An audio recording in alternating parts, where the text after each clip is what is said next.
Hey, what's going on, everybody? I'm Harvey Yergin. My partner and I, Josh Hively, runs Simple Solutions Real Estate here in Columbus, Ohio.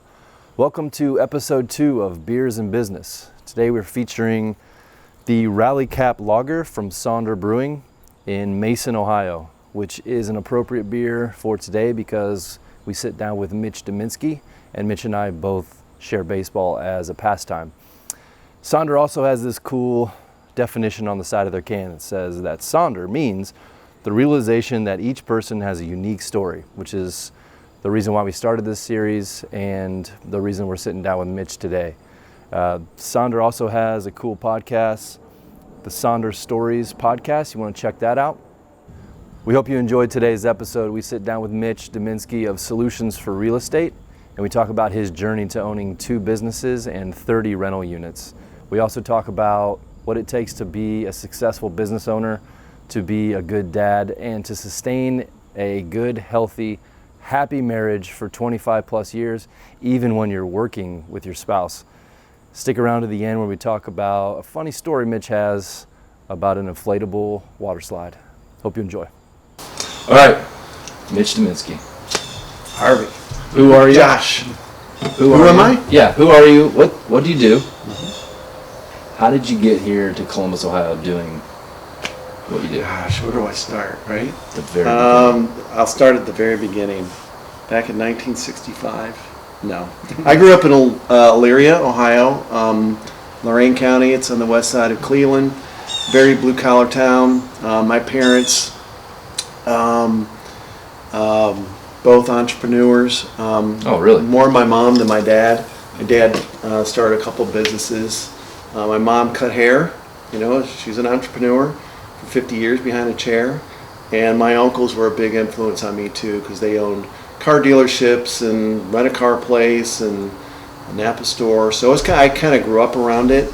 But I also saw, like, my dad, I think he got caught up in the, they were getting rid of the, the pensions and Big Brother taking care of, that kind of, we saw the front end of that. So my dad would every 5 or 7 years lose his job, and I think that affected me as far as stability. Not that it was unstable, as kids you don't know if anything's going wrong, and it wasn't. It was just like, hey, Dad's home a lot, So, but I went to Ohio State and I graduated. So your dad, he did have his own businesses too? He did. He did for a couple of years. He was a draftsman before CAD came out. Okay. And he had a great contract with Invacare, and he was a technician, but he wasn't a business owner, meaning that he did not go out and get more business. So he loved sitting at the table doing the work, but the business part of it, I got work to do, so why do I need to go out and get more? So I think him looking back, that's probably what he'd tell you. Okay. But graduated from Ohio State. While I was there, I worked in telecom, and that was my first job coming out of school, and I was in Dayton. And one of my customers, they had a new technology where they were installing payphones into prisons, so inmate payphones. And they ended up interviewing me after 4 or 5 people, and I ended up saying, hey, look, if I could prove myself, I'd like to buy in. So they gave me a year to prove my numbers. After 4 months, they pulled me off the street because they couldn't keep up. So I ended up buying in. And we saw real quickly that business was getting, the margins were getting smaller. So we ended up preparing the company to sell. And so the next question was, what am I going to do next? And, like everybody, I looked into Subway and, do I want to, open up a BW3? I looked into BW3 and stuff. But, my criteria was, and it was really about having the flexibility of saying, hey, if I want to go to a Little League game, I'll have that ability to do that. So, so my criteria was, I don't want employees, I don't want to have retail hours, I don't want to, I want it to be more passive. So in the 90s, it was late night television. I didn't have bigger pockets back then. So, so late night television, the guy would come on and say, no money down, buy houses. And I'm like, if these guys can do it, I can surely do it. So I just started researching it. We ended up selling the company in 96, got married in 93, 27 years later, still married. But we sold the company. I went and moved out to Kansas City, and we went out there as an adventure. And we ended up, I was still interested, and I was coming back to Ohio for my customers still, and we ended up coming across this guy that was doing investing, and started talking to him. And in 98, Susie was, my wife was pregnant with our son Matt, and said, man, I'm hearing a lot of good things about Columbus. This is 1998. Okay. Because you were already in Ohio, but not in the Columbus area? We moved to Kansas City. So my first job was in Dayton. Yeah. And then I went to Kansas City for 2 years. Traveling back to Ohio. Because all my customers were here. So I was a VP over there, but I still kept in contact with my clients. Mm-hmm. And so when we moved here, it was 98. So we moved into our new house we built on January 15th. I bought a 15 unit, I bought a 24 unit, and my kid was born in 90 days. I'm like, yeah, that's awesome. Get it. Do it. Get after it. So then I learned that I didn't know shit about real estate. Yeah. So, and it was... that's a good way to learn. That's a good way to learn, yeah. Go manage campus stuff where you're managing babysitting kids and the helicopter moms. So it wasn't for me, and I was probably undercapitalized for those buildings because they needed a lot of work, and that's probably one of the most common things I see with investors is they're undercapitalized for the CapEx stuff. Mm-hmm. So, but I got out of that and then went into single family. The guy that I was using as an agent asked if we want to start a brokerage, and we did. So started Solutions for Real Estate in 2001. Who just asks one of their clients? You had to I was see a good something, client. know something. Dude, I was a good client. I mean, just to ask one of your clients, hey, you want to start a brokerage? Well, when I bought those properties, I got to move back home. I actually opened up my office in the brokerage, the real estate office. So you knew each other beyond. So we knew that. Okay. So I wanted to learn the business. I wasn't going to do what I was doing, for inmate phone business all day, for the rest of my life. So I'd hang up from a conference call, and then we go look at houses, or, hey, you want to start buying single family? And I started with him. And so after 3 years, he's like, hey, let's go start our own. So I started the brokerage in 01, and then I went and got my license. So I didn't have a license yet. And as we were growing, we were attracting a lot of real estate agents at that time. And the investor side was, I was just trying to build my own portfolio. I wasn't trying to, property management was kind of an accident, but we also found out at that time that, we're already doing the work. Do you know an electrician? Can you help me fill the property? We were really good at finding deals. Again, this is before, everything that we do now. But, right.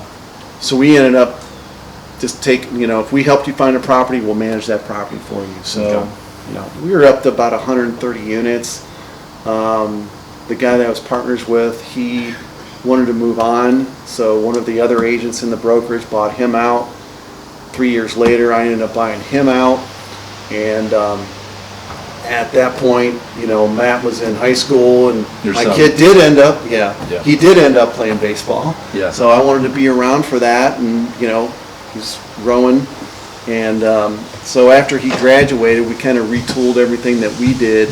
You didn't know me before, my previous life, but we just, Susie and I, my wife, she's our accountant too, we decided we're going to re-engineer everything. We redid our website, procedure manual, all that stuff, and it was just time. When was that?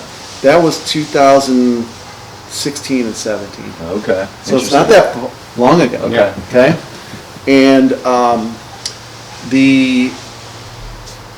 we thought that, I always felt like we were a little bit better than the average in property management here in Central Ohio.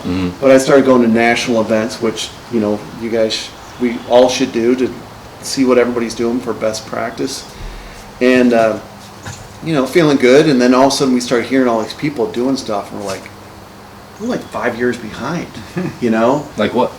Oh, technology that we're using, you know, it's something as simple as having a portal for an owner to log in to see their account, stuff like that. And it's little stuff like that, but it was what people were asking for. So we ended up just retooling everything and really, you know, really started grinding at that. And then I ran into Jeff Holtz, who brought Homevestors here to Columbus.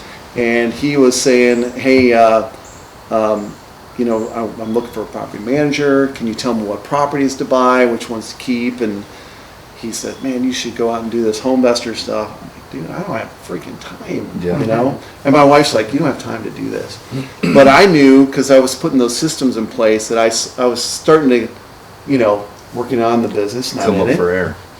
Yeah, so I saw it. She didn't see it yet, but I was starting to feel it. Yeah. And so we went ahead with it, and then we started doing the Homevestor thing in 18. So it'll be ending up year 3 in February Okay. of next year. So you've got Large, the sorry. brokerage. Oh, by the way, I've been buying properties too in the meantime. Yeah. So you've got the brokerage and then the property management company as well as the Homevestors franchise. Homevestors, and then I've got my own real estate portfolio. Gotcha. So 4, I guess. So high school, Ohio State, employee for a very short time. Yeah, maybe 3 years. What did 4 you years. study at Ohio State? Marketing. Okay. Yeah. How did you convince your employer to let you buy into the company? That's atypical. So they were my customer, and they're like, "Hey, we're thinking about taking this statewide. Do you know of anybody that that might want to be a sales rep?" Okay, so you didn't work for the company that you bought into. No. Okay, okay. They were looking for somebody, so I actually recommended 3 people, and I would interview them. Coincidentally, one of my old bosses, I sent them over there. We actually managed for her today. Jill. Interesting. Yeah. And she's got like 25 properties. Nice. Killing it. Nice. Yeah. But I knew what they wanted. Look, I don't have a mortgage. I don't have a car payment. And I knew I wanted to be an entrepreneur. I didn't know what the avenue was going to be. But I'll put my money on the line. And, Yeah. you know, it was one of those where, you know, this is 1992, 3 or whatever it was. No, it's before that. And 80s? it was, no, I know, right? But it was one of those where I think like in commissions, I made like over $100,000. Well, they couldn't even afford to pay me, you know, and I knew that. And I just kicked ass, Yeah. you know, and they proved it. And, you know, they pulled me off the street, and all of a sudden I'm in billing. I'm in the middle of installs, you know. I've been in probably 200 prisons, you know. Okay, why? On the right side. Why though? Well, we're doing installs. Installs on what? On phones. Okay. On inmate pay phones. Prison phones. Okay. So, Make some friends in there. yeah. Did you? Or visited old ones. Still have some pen pals. Yeah, exactly. Yeah. So, but it was a great experience. I mean, Tim and George, you know, you start learning little things that you don't know you're learning. You know, George, he told me that you want to get into a business that has recurring revenue, which real estate allows you to do. That made sense to me. He actually had a 12-unit that he owned, so I kind of, you know, watched from the side. I'm like, oh, that's pretty cool. And Tim was, you know, he's a technical wizard, and he was always the process guy, you know, so you kind of pick up things from as you go through life. But we all did agree that we had to get out of it because right now it's a commodity business. And Okay. but Then you sold. then we sold, yeah. So that was your first business. That was the first business. And I look back, it was a little bit of money. It was enough to get stuff started, but it wasn't life changing by any means. It was just like, I can go start another business. It was almost a seed of experience for what you have now. Right, right. And before I got started, I studied. I'm very conservative when it comes to starting a business. I want to learn a lot. And again, we didn't have the internet back then.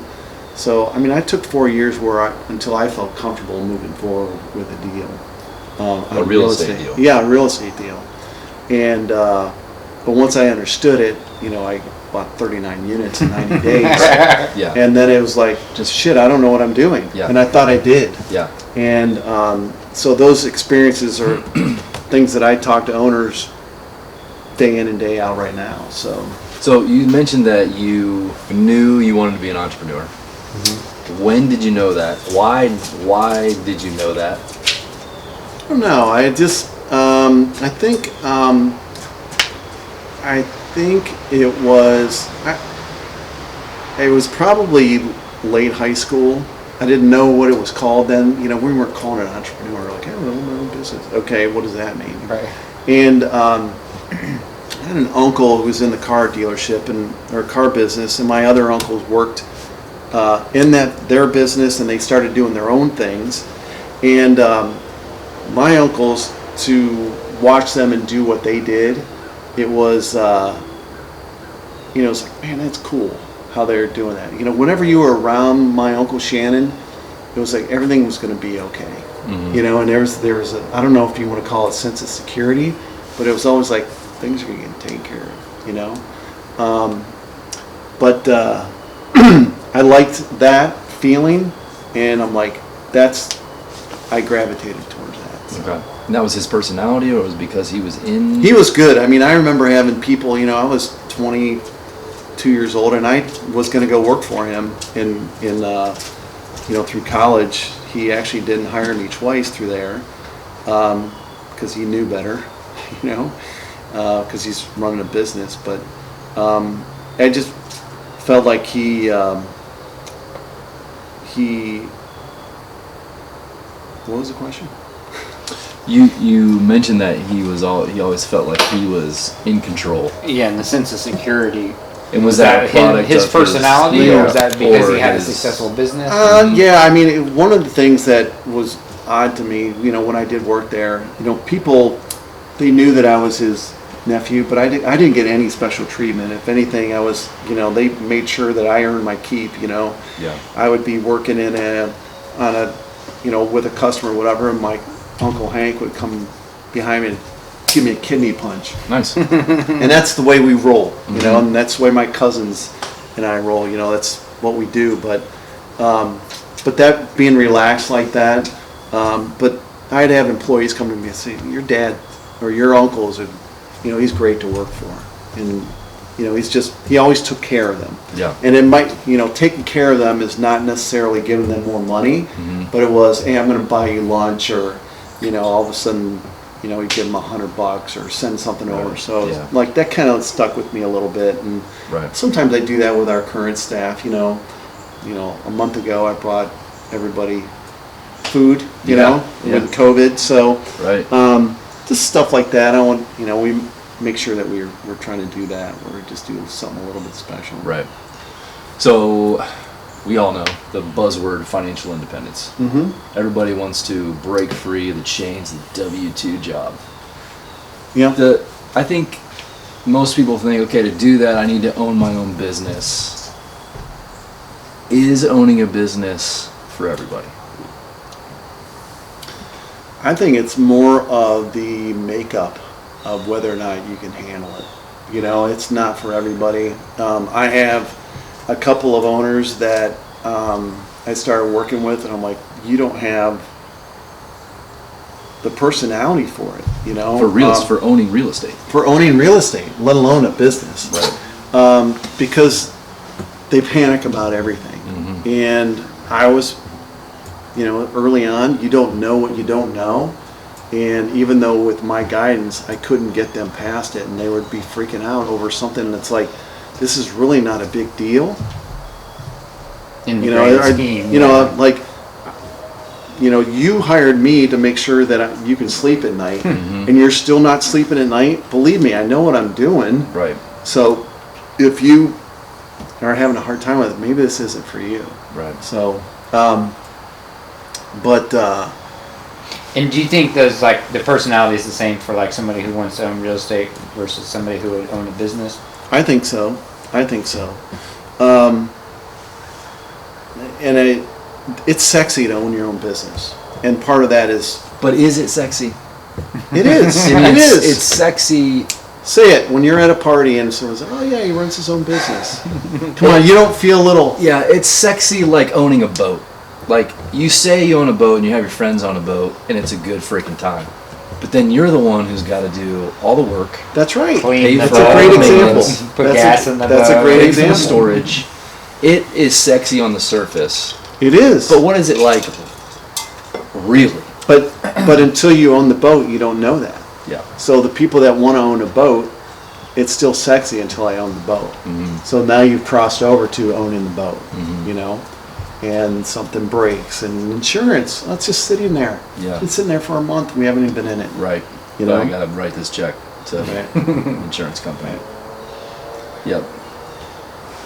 So, you know, a lot of it is, and same with financial independence, is it's the flexibility. And, you know, like I said, I knew back in, you know, college Yeah. that I wanted to create this life that I had the flexibility of doing that. Because I Right. remember my uncles, they had the ability to take off and Yeah. go play golf Right. on a Wednesday. Yeah.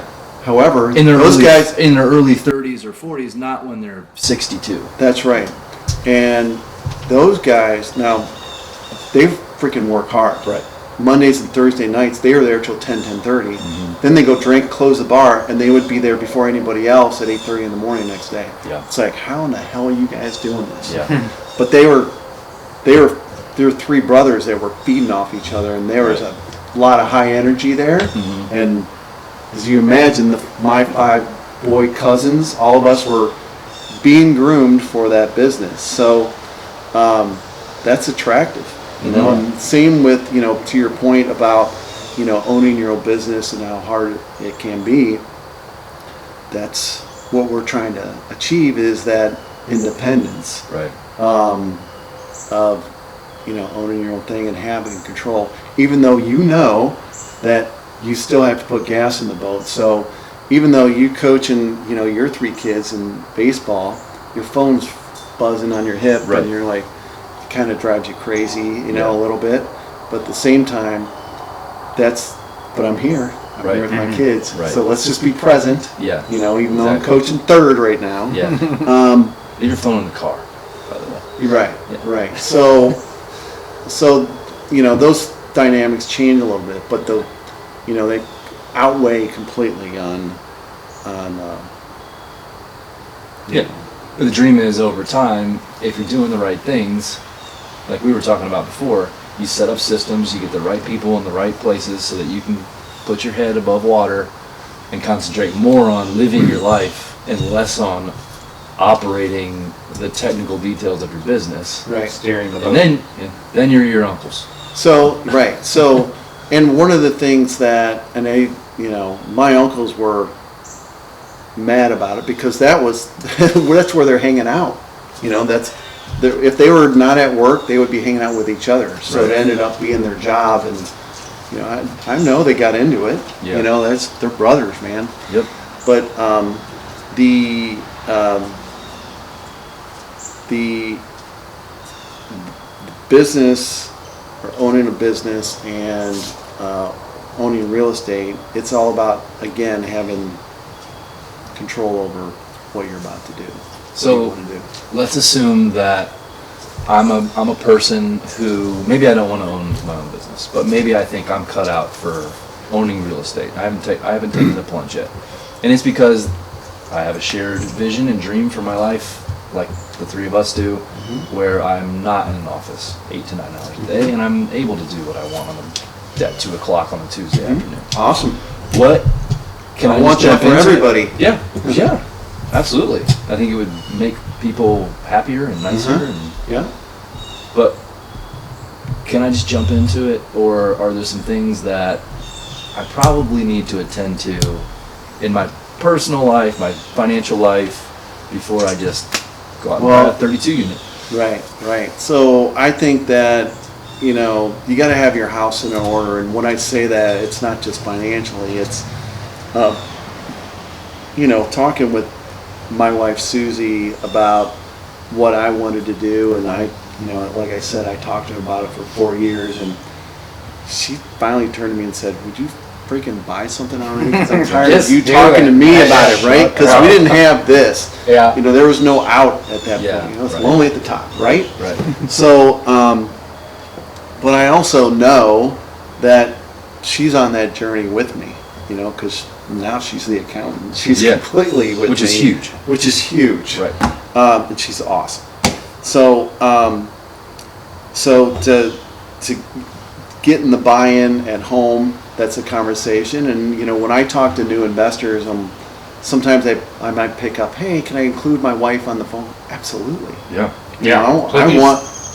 Because what happens with you and this, if you're on your own, you're going to bring it home and it's like, "What's wrong?" "Well, we had to replace the furnace today. It's $2,500. Yeah.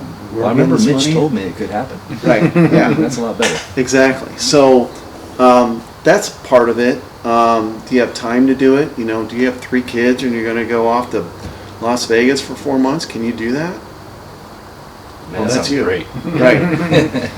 But I mean, you got a partner here, Right. so boots on the ground, but you're picking up stuff, so you can do that today. But financially, I living through 2008 for me, and watching, we had 52 agents and went to 25 in a matter of 6 months. All of a sudden, income's tight, and you don't know. It was kind of like when they shut everything down for COVID. It's like, what does that mean? I don't even know what that means. Yeah. And that's How like, long is this? How long is this? We don't, and it's still not over. Yeah, we don't know, right? yeah. We still, Yeah. man, if we could just get through next summer. Before it was like last summer, right? Yeah. So, so 2008 taught me that you could never have too much reserves. Whatever you're trying to do, whatever business, it takes twice as long and it costs twice as much. Pro tip. Just remember that. Yeah. I had a friend of mine that started a business. He sat on that thing trying to make it run for 4 years. And meanwhile, he's still got his $600,000 house. It's like, dude, you need to cut and bail. There's got to be a point in time where you say, if I'm not at this, I got to get out of it. Right. And sometimes we're hard-headed. We can't get past that. Right. But, what I went through is I was doing some soul searching, and I was just going to what am I doing here? How much is enough? I was trying to find out how much is enough, because everything was bad. Property management, we were making a little bit of money and actually got us through 2008, but it was still, tenants weren't paying, and it was bad. It was hard to run that business anyway, and we're about to run through that again. How much is enough, as in, what do I add? What do I really need here? Yeah, what do I really need? Yeah. Money-wise, Yeah, because when I got started in 1998, I should say, it was really easy to get loans. It was, fog a mirror, you get a loan. Hey, I bought a 15 or 24 unit, they can turn around and carry a second for me. Banks didn't care. So I'd have 5 or 10% down in the deal. Nice. What? Yeah. You can't do that now. Right. 2008. Exactly. Yeah. So Probably shouldn't. But yeah. right. So it's really easy to get loans and stuff. And at that time, I'm like, man, I'm going to go out and get $10 million in property. Why not? Mhm. It was a nice round number. I already had $1 million. Yeah. Let's do it. Yeah.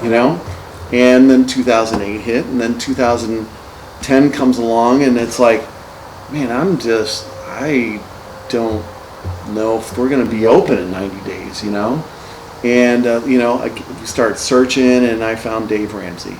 Okay, are you a Dave Ramsey fan? For the most part. For the most part, Sure, right? yeah. The concept Dave Ramsey's is, got me some he's good trajectory. good Yeah. trajectory, and it reset me on, why do I have debt? Why do I have so much? How much is enough, right? So I just started listening and okay. And also I'm Googling how to set your real estate goals, and article came up and says how to set your real estate goals, and the first line was, if you need $10 million in real estate, you have an ego problem. Oh shit. Apparently I have an ego problem. Yeah. So, and it goes into describing on how much is enough. So it goes into how to figure out your magic number in real estate, and I started doing my numbers, and I do it like every 3 years.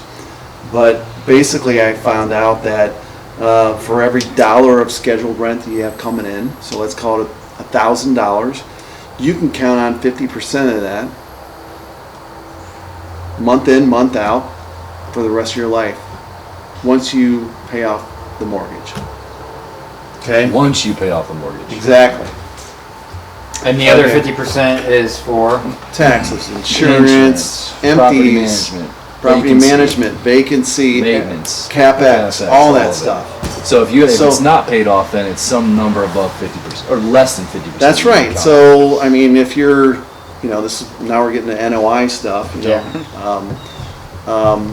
But to your point though, if you decide that you need $5,000 a month to cover your expenses and be financially free, what you actually need is $10,000 in cash flow. That's in $10,000. scheduled rent. $10,000 in scheduled rent. So that's 10 properties and bringing in $1,000 a month. Paid off. Free. Paid off. But if they're not paid off, and if you're leveraging those properties, then you can assume though that if you have cash flow, maybe your units you have way more units, you have way more Right. scheduled rent. Right. If you're cash flowing $200 a door, for instance, and you need $10,000 a month, then you got to multiply that by 2. Right. Or if you need $5,000 a month, you got to multiply that by 2. That's what your cash flow should be. Right. Okay. But like I said, it takes capital to grow. So if you're going to stick on that $200 and you got a loan on every one of them, take $200. How many units is that now? To get to 10,000, To get to your $5,000. to get to 5,000.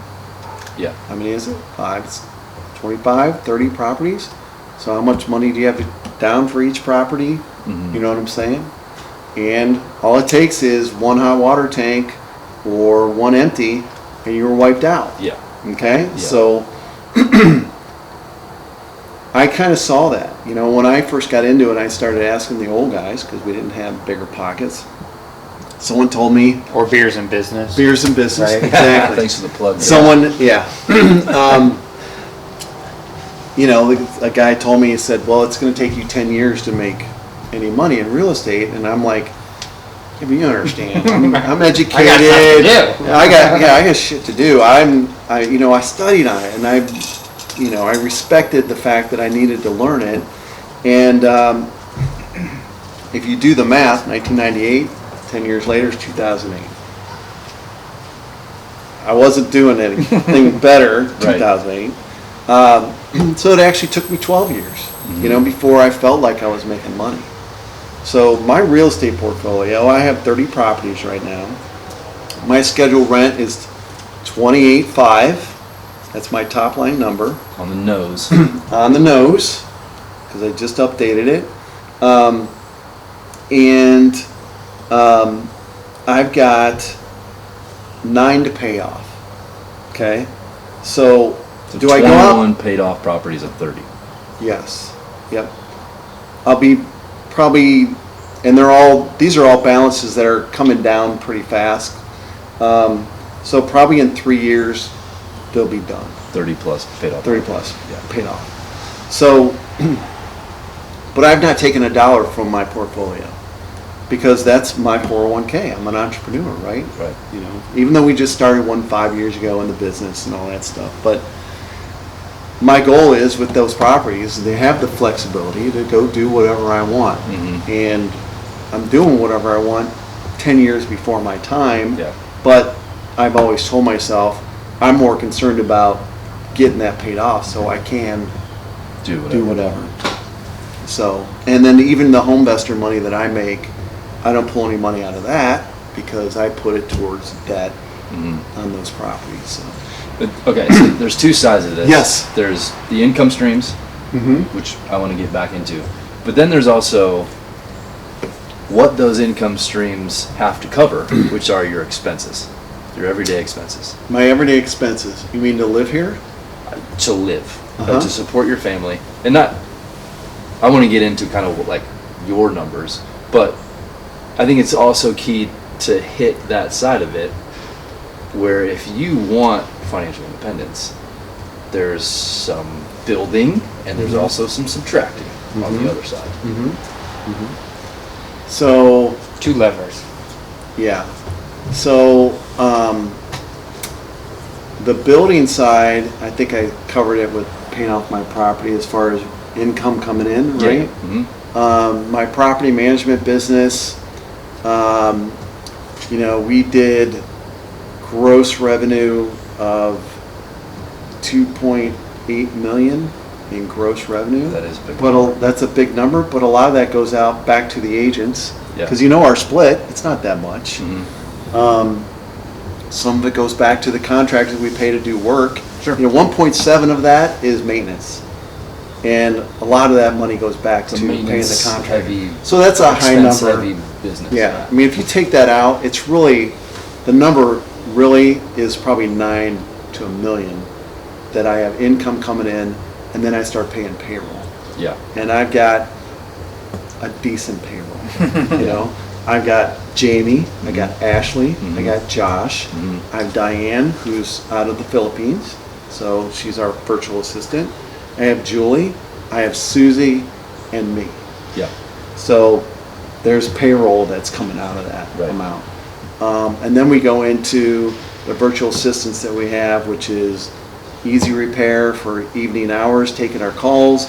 There's another one for Tenant Turner that does our showing stuff that we're paying out. Our website, all of our podcast, or not our blogs that we do, and all Yeah. the marketing. So all of a sudden, if you look at the numbers, I mean, if you take that, I mean, it's a single digit percentage of what we're actually making. Yeah. But the profit from the brokerage, the way we do it is we actually we look at what our profit is and we throw it all into our 401k. Okay. So I actually do profit sharing with my full-time employees. After you've already paid yourself. After we already paid ourselves. Yeah. And by the way, I wasn't doing this 3 years ago.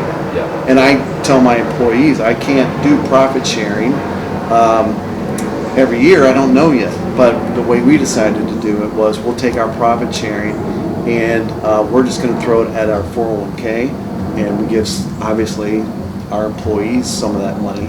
Right. That's great. Based on what the laws are, because Sure. the laws are different the way you do it. So. Right. So income streams, you have the brokerage, which is kind of like the business you spend the most time in. Yes. People would call it like your vertical income stream. Okay. And then across, you also have your home investors business Yep.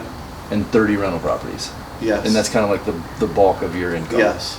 And let's just take the passive income. Let's not count the brokerage. Okay. Are you at a point where that covers your living expenses, your basic Yes. living expenses? Yes. Okay. Yeah. And Did you get to like ring a bell or something when that happened? the only time I ring a bell is when I pay off another property, Mhm. and it might be we go out to North Star or something. Yeah. That's about it. Right. Even though it is a long journey and you have to set those little goals up every time you do something, like if you buy another property, ding, ding, ding, let's do Yeah. something special. Absolutely. So you got to, because it's a long freaking journey, right? Yeah. Your So expenses. kind of when I started figuring out what our magic number was, what we need to live on, this house is paid off. We paid, let's get rid of that. And then that's less money that I have to make. But I rounded up my number, so I decided that 15 grand a month is plenty of income, Yeah. which is plenty of income. And Universally, plenty of income. generally, yeah, it was only because I was already at that point, I was already at like 11. Yeah. And if it was 9, I would have probably stopped at 10, but it's like, We're as already you over, guys already know, I mean, you guys know this, you get to a certain point, let's do it. I'm here, Yeah. and while I can, Yeah. and I think a little bit of that upbringing for me, you never know about the future. Yeah, sure, So right. that kind of eats at you a little bit. Yeah. But, Well, and Harvey and I did some numbers on All right. our minimum expenses, and it was like we were already pretty well trending to There. cover that. okay, So it was like, well, I guess we right. go okay. up Yes. from there. Was your decision though based on your expenses, or was it just I'm at 11, 15 would be cool, let's do it? That was more the latter. Okay. Because Because you were already covering. I was already covering, right? And by the way, I have to pay taxes on that. Sure. Right? So, we don't spend a lot of money. We live way below our means, and we just I don't know what else we could be doing. Right. There's some freedom we're about doing. We can do whatever we want. Right. So catastrophic planning can be stockpiling money and earning more income, or it could be let's just live really simply in case Right. given catastrophe happens. We don't need much. And I also think here I am, 55 years old, and you're set in a certain lifestyle. It's Yeah. not like when you're in your 20s and 30s, you're kind of ramping up, and all of a sudden you're hanging out with different people, and all of a sudden you're spending more money, and everybody's going on trips, and we already stopped where we thought we needed to stop. Yeah. And it wasn't like we made a decision. It was just like, I'm good. You good? If you want to travel, let's go travel more. Yeah. And a couple of years ago, before COVID, we were traveling, and with let's go to Asheville. Yeah. Let's go to Nashville.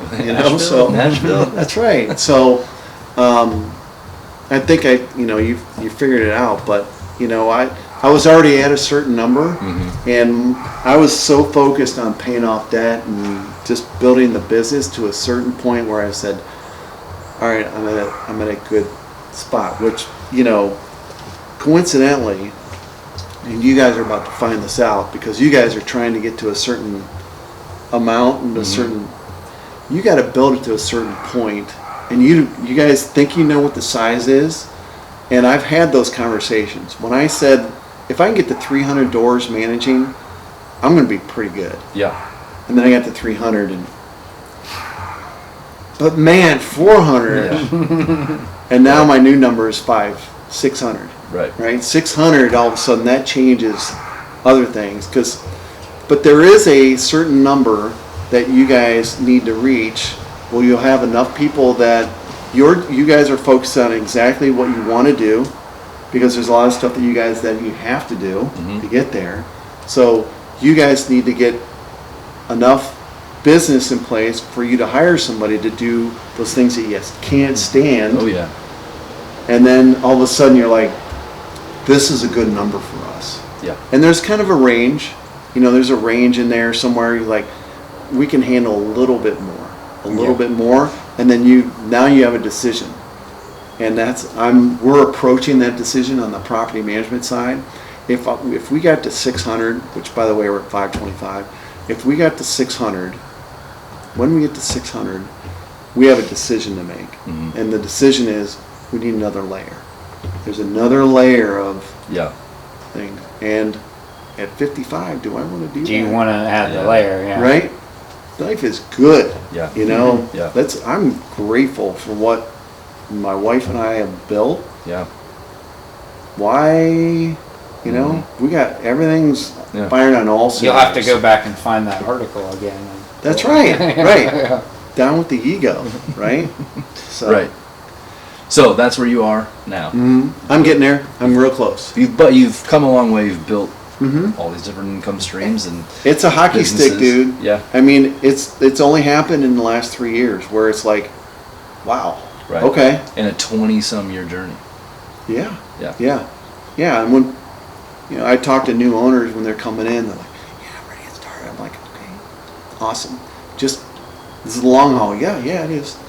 And I share my story with them, and I just want them to, my job is to cut the years off. Yeah. If I can help you guys cut off 5 years, I'm going to tell you how to do it, you Right. know? Yeah. So, Was there ever a point in that journey where you wanted to just go back and work a job and just hide in a Never. cubicle? Go Never. back to the prison. never. Because I worked, I went to work for the company that bought us, and then I jumped ship and started the brokerage, and money was depleting fast. Mhm. And so I probably did that for about a year, and I'm like, What I need to did go you- back to work. Yeah. And I called them up, and it happened to be the perfect position.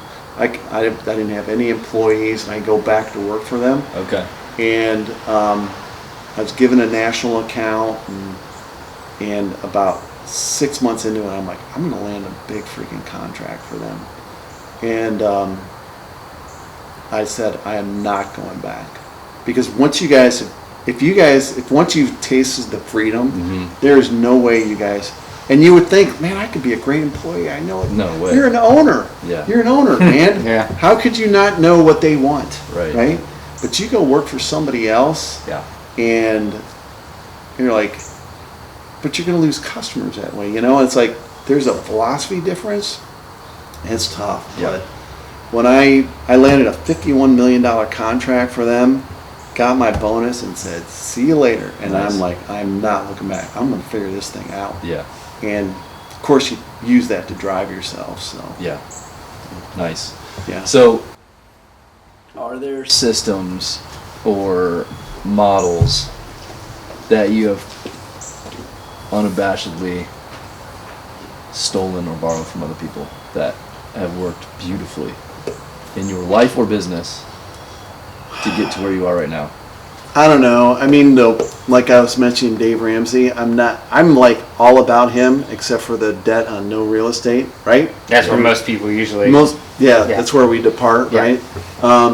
Most real However- estate people, I should say. Right. Yeah. And, there's the argument of, yeah, but your returns are better.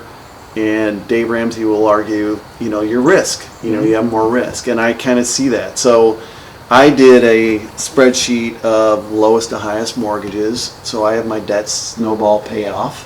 And I do that with my real estate holdings. So that was something that I focus on. And Okay. that's one of the things I've stolen. I think that keeping yourself educated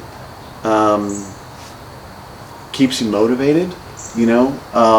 Like when we go to the Education is motivation. yeah, I mean when we go to the convention for home investors, you get motivated from that stuff. Man. Hella motivated. Yeah. You're walking out of there like, man, what am I doing? Yeah, I'm always, right. Yeah. it's like, let's go. Yeah. Speaking of ego, you think you feel good about yourself? Yeah, Go to you one of ain't those shit. conventions? Yeah, you ain't shit. But all right, Yeah, I'll take it. right. That's how I get motivated, Right. right? So that's what we pay for. Exactly. But I think back when Susie and I started going out and saying what's best practice nationally. We walked out of there. Susie turned to me and said, "Why aren't we doing 1,000 units?" I'm like, "I don't know. You want to do 1,000 units? Jeez. Let's go." But it's interesting. My wife's very conservative. For her to say that, she's buying in. Mhm. And every once in a while she'll say, "Should we buy a property now?" She wasn't against it, but she was, she didn't know yet. Yeah. Just like all of us. So, but that stuff, I think it just motivates you when you start hearing other people Staying doing educated. stuff and Yeah. on top of it, and so. So I see myself doing it till at least till I'm 70. okay. And I think it's Doing only what? because Buying real estate. buying and you know, paying off my portfolio. You know, ask me when that's all paid off, because then it'll be like, well, I'm gonna add another $1,000 to, you know, I'll buy one more a year or whatever, and then all of a sudden I'll buy 3 in 1 year, whatever, you know. You know, my son is going to be graduating college in a couple of years, and he has a high interest in it, and I see that I could probably help him do that stuff. So Nice. I can see him kind of mixing in with him, but you know, I love what I do. So, and you know, my give back is to help other people, and if I can help people shave off years of getting there, awesome. Was that a conscious decision to start kind of pouring into the lives and careers of other people? I don't think so. Just I think it happened? just kind of all of a sudden I'm hanging up and I'm like, because especially lately in the last 2 years, I get a lot of phone calls and people just want to talk, and I'll take care of That's people me. that, and you know, but here's the difference. And I was just going to say, the people that are close to me, I will reach out and I will, you know, I will be there, and what do we need, you know, I'm in. Right. It's the people that are calling me from outside, and I just, you know, all of a sudden you're losing your own time, and Sure. like, what is in it for me? And Yeah. not that there has to be anything in it. You know, I like talking about it, obviously, but you start getting calls and people are eating up your time. Right. It's like, I can't do that Right. forever. Yeah. And time is valuable.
All right, what is one thing, if you could time travel and go back and smack your younger self in the face for, that you would do? You'll love this. I think yeah. Doing okay, right? This is mid 2005, 6, and I got a little bit of money on my hands, and I go down to Florida. You don't know this story, but go down to Florida, and we're walking on the beach, and I walk up to this huge 4-story water slide, blow up water slide, inflatable water slide. Do you Yeah. know this story? I do. Okay. So I'm like, what the hell? So my kid's like, man, Dad, can I go on this thing? I'm like, yeah, $3 to go slide down this hill. And so I'm sitting there with a couple drinks. I'm like counting the kids going down this thing. I'm like, this guy's making like $3,000 a day. And I'm like, what in the world? So I'm looking around and I get the number, like started calling. I'm like, what are you guys all about? Yeah, we're doing this. We got a program that we're gonna place these things throughout Florida, and you know, we'll manage it, and you buy it, and we'll split the profits. I'm like, what are the profits? And well, you know, we think, you know, we can do exactly what this place in St. Petersburg is doing, and you know, it's probably making about $18,000 a month or something like that. It was ridiculous. I'm like, okay. Okay. So I went down there, I met with him, and I'm like, okay, I'm feeling good, and I plopped down $125,000. Water slide. That's how much a 4-story Inflatable. inflated water slide costs. Yeah. $125,000. Yeah. Okay. Noted. Yep. I made about $15,000. That's about it. Lost my man. ass on it. Over what period of time? It's about 2 years, you know, just trying to place it. Yeah. And what I didn't know was the guys that were managing it, they had their own. So they got their own place first Yeah. before mine. Mine was always last. Yeah. So I ended up just selling it for like 10 grand. And yeah, I was beaten like a dog. It was like, just swallow it and go. Yeah. So, How did Susie in the accounting department feel about that? No, no matter the accounting department, your wife's Yeah. department. yeah.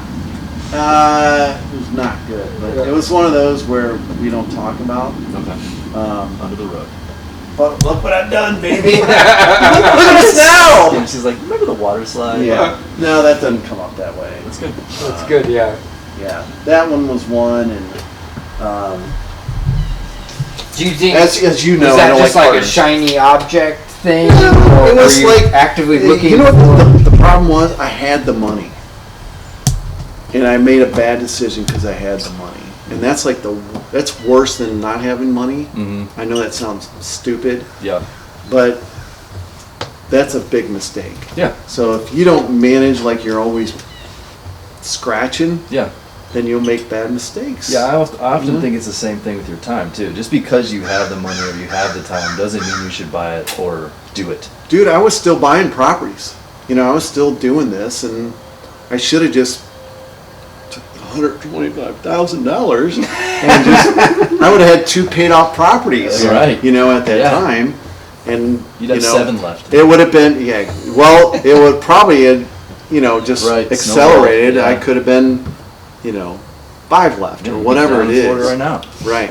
So that one hurt. So other than not buying a $125,000 4-story water slide in Florida. Inflatable. Stupid.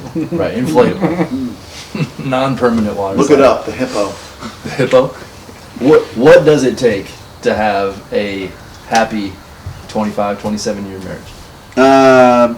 Communication and compromise, right? So I am very lucky. I'm a minor league player playing in the majors. I mean, my wife is, Wow. she's awesome.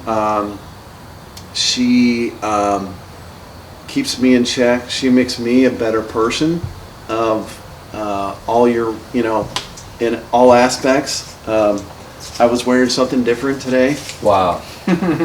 but I asked. Yeah. I knew. So, but I don't know. She's awesome. I mean, she, you know, she understands.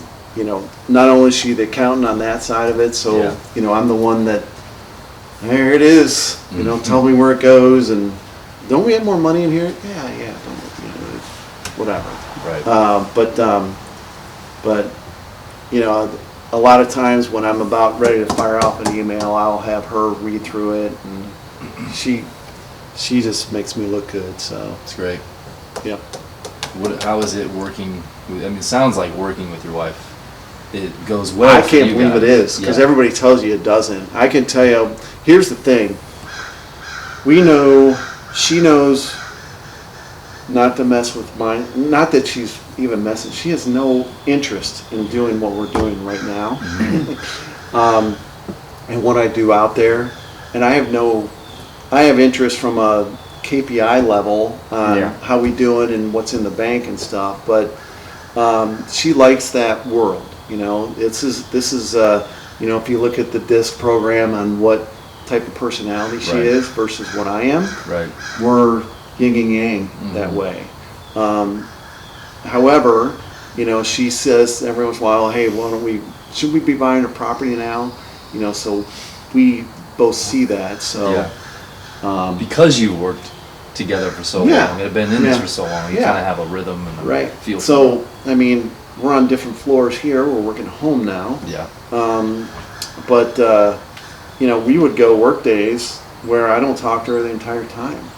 You know, and we're in the same office. Mm-hmm. And you know, we have a rule when we get home. We talk for 5 minutes. Let's not talk about work anymore. Yeah. You know, That's and great. now that we're home even more, I mean, we try and shut this thing down. Yeah. You know, because it's more important. Yeah.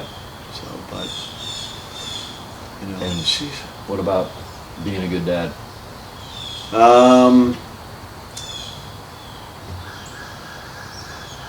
Just being there for Matt, you know. He's smart. He's, you know, should Matt get in the real estate business or take over the property management? He's too smart for that, I think. I mean, he's showed no interest, and I think you have to show passion for, that stuff. But, I wanted to be around him for everything that he did without being a helicopter. Just all you can do is love him, Yeah. Yep. Yep. Good. Yep. All right, so I chose this beer for us. This is awesome. I love the Sonder logo. You like it? Yeah. So we're both baseball guys. Yeah. Yeah. And Even though I only played 2 years. you coached. I coached. Yeah. You talk about it. Yeah. You watching the Your series? son plays. Yeah. I am. Right. Okay. I think Who's in it? Just kidding. the Yankees. So on the side of it, it says, this just by happenstance, Sonder Brewing in Mason, Ohio. Sonder equals is the realization that each person has a unique story. Which, that's why we're here. Yes. That's That's why we're awesome. here. So, thank you. Where can people find you? What is the name of your business? Yeah, no doubt. The name of my company is Solutions for Real Estate. It's www.s4re.com. Obviously, that's the front end of our business. My email is mitchdominski@gmail. And yeah. Cool. Yeah, we'll put it in the show underneath Down so below. that they can spell Dominski Mm-hmm. and Solutions for Real Estate, Mhm. s4re.com. Which The number is, 4. Yeah, The number 4. which is the property management. Yeah, property management, brokerage business. / if you're trying to find an investment property or sell investment property. Or doing- manage one. Yeah. Yeah. Yep. Give you a Yeah, shot. we can help you find it, fix it, fill it. Right. So, Or just, and I know from experience, and so do you, that you just have a question about, how do I do this? Should I do this? right. Yeah, I'll tell you what not to do. So, Right. but yeah, if I can help, that's my give back. I think it's what I should be doing now. So, Right. Cool. cool. Cool, yeah. Well, Thanks, thank you. man. Thanks for your time. You guys are awesome. That's a wrap. All right. Again, thanks for joining, everybody. My name is Harvey Jurgen. My partner, Josh Hively. We are Simple Solutions Real Estate in Columbus, Ohio. Mitch Dominski was our guest today with Solutions for Real Estate. The website is www.s4re.com. That's S4re.com. Property management, buying, selling, need advice on real estate, what to do, what not to do. Hit up Mitch and his team at Solutions for Real Estate and they'll take care of you. As always, we want to thank Brian from Fairy Tale Films, who does all our filming and production and creative work. He's a genius. He's competent. guys? He's very reasonably priced. Hit him up if you need anything filmed or photographed. Again, thanks for joining, and we'll see you next time.